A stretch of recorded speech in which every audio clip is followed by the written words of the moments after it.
शमूएल भविष्यवक्ता की दूसरी पुस्तक अध्याय 19। शमूएल भविष्यवक्ता की दूसरी पुस्तक अध्याय 19। दाऊद का यरूशलेम को लौटना। तब योआब को यह समाचार मिला कि राजा अबशालोम के लिए रो रहा है और विलाप कर रहा है। इसलिए उस दिन का विजय सब लोगों की समझ में विलाप ही का कारण बन गया, क्योंकि लोगों ने उस दिन सुना कि राजा अपने बेटे के लिए खेदित है। और उस दिन लोग ऐसा मुंह चुराकर नगर में घुसे जैसा लोग युद्ध में भाग आने से लज्जित होकर मुंह चुराते हैं। और राजा मुंह ढापे हुए चिल्ला चिल्लाकर पुकारता रहा कि हाय मेरे बेटे अबशालोम, हाय अबशालोम, मेरे बेटे, मेरे बेटे। तब योआब घर में राजा के पास आकर कहने लगा, तेरे कर्मचारियों ने आज के दिन तेरा और तेरे बेटे बेटियों का और तेरी पत्नियों और रखेलियों का प्राण तो बचाया है, परंतु तूने आज के दिन उन सबों का मुंह काला किया है, इसलिए कि तू अपने बैरियों से प्रेम और अपने प्रेमियों से बैर रखता है।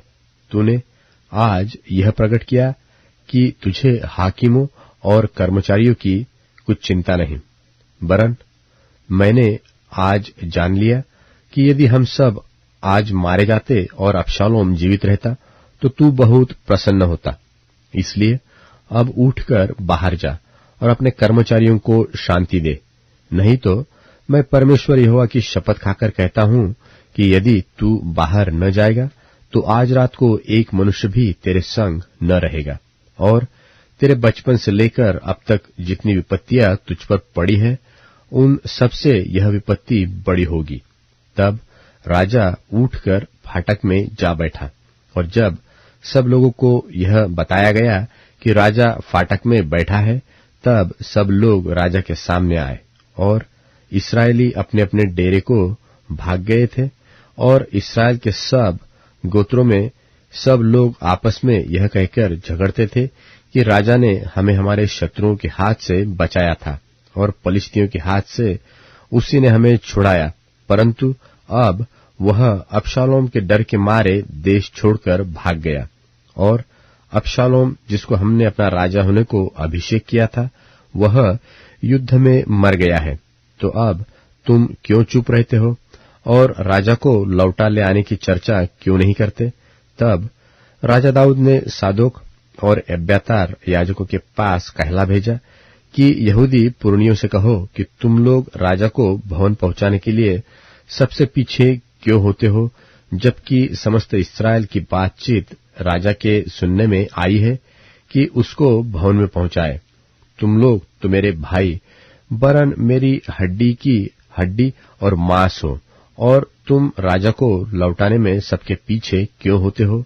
फिर अमासा से यह कहो कि क्या तू मेरी हड्डी और मांस नहीं है? और यदि तू योआब के स्थान पर सदा के लिए सेनापति न ठहरे तो परमेश्वर मुझसे वैसा ही, वरन उससे भी अधिक करे। इस प्रकार उसने सब यहूदी मनुष्यों के मन ऐसे अपनी ओर खींच लिया कि मानो एक ही पुरुष था, और उन्होंने राजा के पास कहला भेजा कि तू अपने सब कर्मचारियों को संग लेकर लौटा।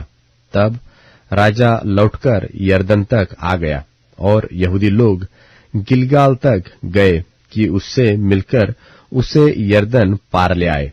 यहूदियों के संग गेरा का पुत्र बिन्यामीनी शिमी भी, जो बहुरीमी था, पूर्ति करके राजा दाऊद से भेंट करने को गया। उसके संग 1000 बिन्यामीन पुरुष थे, और शाऊल के घराने का कर्मचारी सिबा अपने 15 पुत्रों और 20 दासों समेत था, और वे राजा के सामने यरदन के पार पांव पैदल उतर गए।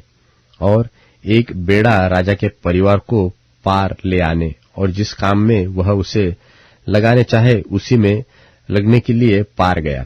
और जब राजा यरदन पार जाने पर था, तब गेरा का पुत्र शिमी उसके पांव पर गिर के राजा से कहने लगा, मेरा प्रभु मेरे दोष का लेखा न करे, और जिस दिन मेरा प्रभु राजा बनकर यरूशलेम को छोड़ाया, उस दिन तेरे दास ने जो कुटिल काम किया उसे ऐसा स्मरण न कर कि राजा उसे अपने ध्यान में रखे, क्योंकि तेरा दास जानता है कि मैंने पाप किया, देख, आज अपने प्रभु राजा से भेंट करने के लिए यूसुफ के समस्त घराने में से मैं ही पहला आया हूं। तब सरूयाह के पुत्र अबीशै ने कहा, शिमी ने जो यहोवा के अभिषिक्त को श्राप दिया था, इस कारण क्या उसको वध करना न चाहिए? दाऊद ने कहा, हे सरूयाह के बेटो, मुझे तुमसे क्या काम कि तुम आज मेरे विरोधी ठहरो? आज क्या इस्राएल में किसी को प्राणदंड मिलेगा? क्या मैं नहीं जानता कि आज मैं इस्राएल का राजा हुआ हूं? फिर राजा ने शिमी से कहा, तुझे प्राणदंड न मिलेगा, और राजा ने उससे शपथ भी खाई। तब शाऊल का पोता मफीबोशेत राजा से भेंट करने को आया। उसने राजा के चले जाने के दिन से उसके कुशल क्षेम से फिर आने के दिन तक न अपने पांव के नाखून काटे और न अपनी दाढ़ी बनवाई और न अपने कपड़े धुलवाए थे। तो जब यरूशलेमी राजा से मिलने को गए, तब राजा ने उससे पूछा, हे मफीबोशेत, तू मेरे संग क्यों नहीं गया था? उसने कहा, हे मेरे प्रभु, हे राजा, मेरे कर्मचारी ने मुझे धोखा दिया था। तेरा दास जो पंगु है, इसलिए तेरे दास ने सोचा कि मैं गधे पर काठी कसवाकर उस पर चढ़ राजा के साथ चला जाऊंगा, और मेरे कर्मचारी ने मेरे प्रभु राजा के सामने मेरी चुगली खाई है। परंतु मेरा प्रभु राजा परमेश्वर के दूत के समान है, और जो कुछ तुझे भाए वही कर। मेरे पिता का समस्त घराना तेरी ओर से प्राणदंड के योग्य था, परंतु तूने अपने दास को अपनी मेज पर खाने वालों में गिना है। मुझे क्या हक है कि मैं राजा की ओर दुहाई दूं? राजा ने उससे कहा, तू अपनी बात की चर्चा क्यों करता रहता है? मेरी आज्ञा यह है कि उस भूमि को तुम और सीबा दोनों आपस में बांट लो। मफीबोशेत ने राजा से कहा, मेरे प्रभु राजा, जो कुशल क्षेम से अपने घर आया है, इसलिए सीबा ही सब कुछ ले ले। तब गिलादी बर्जिल्लै रोगलीम में से आया और राजा के साथ यरदन पार गया कि उसको यरदन के पार पहुंचाए। बर्जिल्लै तो वृद्ध पुरुष था, अर्थात 80 वर्ष की आयु का था। जब तक राजा महनैम में रहता था, तब तक वह उसका पालन पोषण करता रहा, क्योंकि वह बहुत धनी था। तब राजा ने बर्जिल्लै से कहा, मेरे संग पार चल, और मैं तुझे यरूशलेम में अपने पास रखकर तेरा पालन पोषण करूंगा। बर्जिल्लै ने राजा से कहा, मुझे कितने दिन जीवित रहना है कि मैं राजा के संग यरूशलेम को जाऊं? आज मैं 80 वर्ष का हूं। क्या मैं भले बुरे का विवेक कर सकता हूं? क्या तेरा दास जो कुछ खाता पीता है उसका स्वाद पहचान सकता है? क्या मुझे गवैयों व गायकों का शब्द अब सुन पड़ता है? तेरा दास अब अपने प्रभु राजा के लिए क्यों बोझ का कारण हो? तेरा दास राजा के संग यरदन पार ही तक जाएगा। राजा इसका ऐसा बड़ा बदला मुझे क्यों दे? अपने दास को लौटने दे कि मैं अपने ही नगर में अपने माता पिता के कब्रिस्तान के पास मरूं। परंतु तेरा दास किम्हाम उपस्थित है, मेरे प्रभु राजा के संग वह पार जाए, और जैसा तुझे भाए वैसा ही उससे व्यवहार करना। राजा ने कहा, हाँ, किम्हाम मेरे संग पार चलेगा, और जैसा तुझे भाए वैसा ही मैं उससे व्यवहार करूंगा। वरन जो कुछ तू मुझसे चाहेगा वह मैं तेरे लिए करूंगा। तब सब लोग यरदन पार गए और राजा भी पार हुआ। तब राजा ने बर्जिल्लै को चूमकर आशीर्वाद दिया और वह अपने स्थान को लौट गया।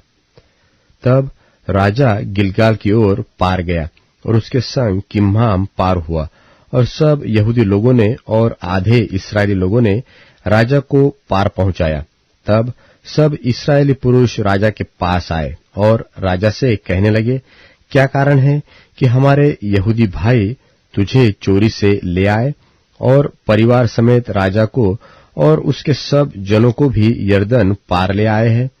सब यहूदी पुरुषों ने इस्राएली पुरुषों को उत्तर दिया कि कारण यह है कि राजा हमारे गोत्र का है। तो तुम लोग इस बात से क्यों रूठ गए हो?